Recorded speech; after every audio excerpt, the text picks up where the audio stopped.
I am Michael Morris, the Executive Director of the National Disability Institute. Today marks a historic day in our country's understanding and support of people with disabilities and their families. On this past Tuesday night, December 16th, the Achieving a Better Life Experience Act of 2014, or better known as the ABLE Act, was passed by an overwhelming majority in the United States Senate after passing in the House earlier this month. This is important because for the very first time in our country's policy on disability, the ABLE Act recognizes that there are added costs to living with a disability. The ABLE Act responds to these significant daily and weekly out-of-pocket expenses by creating for the first time a tax-advantaged savings account, an ABLE account. In recognition of this unprecedented legislation, National Disability Institute, NDI, has created a list of 10 items about ABLE accounts that individuals with disabilities and their families should know. What is an ABLE account? ABLE accounts, which are tax-advantaged savings accounts for individuals with disabilities and their families, will be created as a result of the passage of the ABLE Act of 2014. Income earned by the accounts will not be taxed. Contributions to the account made by any person, the account beneficiary, family, and friends, will not be tax deductible.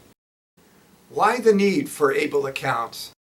Millions of individuals with disabilities and their families depend on a wide variety of public benefits for income, health care, and food and housing assistance. Eligibility for these public benefits, SSI, SNAP, Medicaid, require individuals to report more than $2,000 in cash savings, retirement funds, and other items of significant value. To remain eligible for these public benefits, an individual must remain poor. For the first time, eligible individuals and families will be allowed to establish ABLE savings accounts that will not affect their eligibility for SSI, Medicaid, and other public benefits. Am I eligible for an ABLE account? The final version of the ABLE Act limits eligibility to individuals with significant disabilities with an age of onset of disability before turning 26 years of age. If you meet this criteria and are also receiving benefits already under SSI and/or SSDI, you are automatically eligible to establish an ABLE account. If you are not a recipient of SSI and/or SSDI, but still meet the age of onset disability requirement, you would still be eligible to open an ABLE account if you meet SSI criteria regarding significant functional limitations. The regulations to be written in 2015 by the Treasury Department will have to explain further the standard of proof and required medical documentation. You need not be under the age of 26 to be eligible for an ABLE account. You could be over the age of 26, but must have the documentation of disability that indicates age of onset before the age of 26. Are there limits to how much money can be put in an ABLE account? The total annual contributions by all participating individuals, including family and friends, is $14,000, an amount which will be adjusted annually for inflation. Under current tax law, $14,000 is the maximum amount that individuals can make as a gift to someone else and not pay taxes. The total limit over time that could be made to an ABLE account would be subject to the individual state and their limit of education-related 529 savings accounts. Many states have set this limit at more than $300,000 per plan. However, for individuals with disabilities who are recipients of SSI and Medicaid, the ABLE Act sets some further limitations.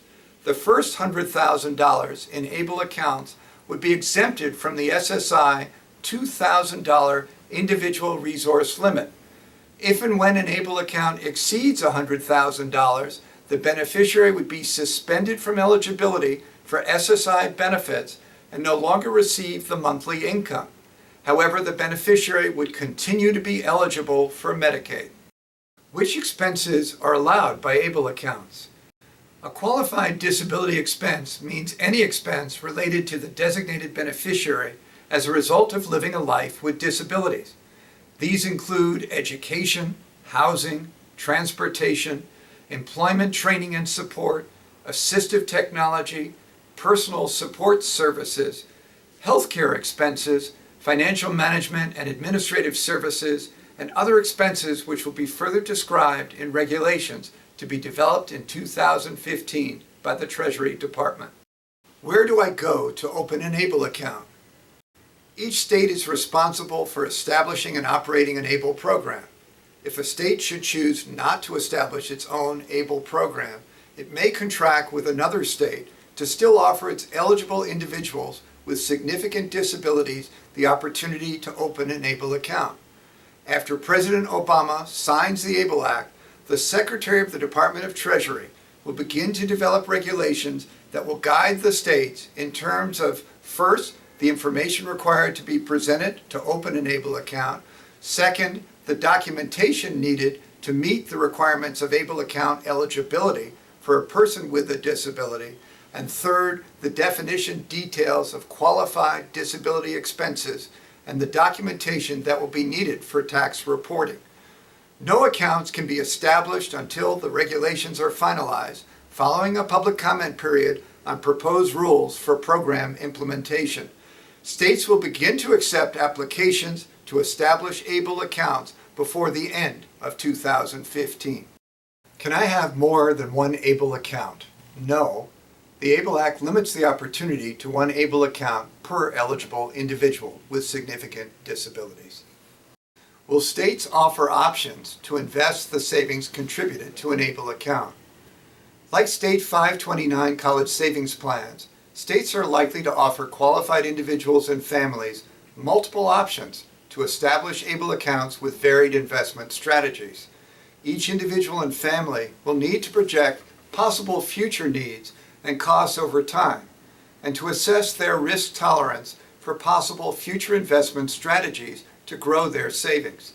Account contributors or designated beneficiaries are limited by the ABLE Act to change the way their money is invested in the account up to 2 times per year. How many eligible individuals and families might benefit from establishing an ABLE account? There are over 58 million individuals with disabilities in the United States. To meet the definition of significant disability required by the legislation to be eligible to establish an ABLE account, the conservative number would be approximately 10% of the larger group, or 5.8 million individuals and families. Further analysis is needed to understand more fully the size of this new market and more about their needs for savings and investment products. How is an ABLE account different than a special needs or a pooled trust?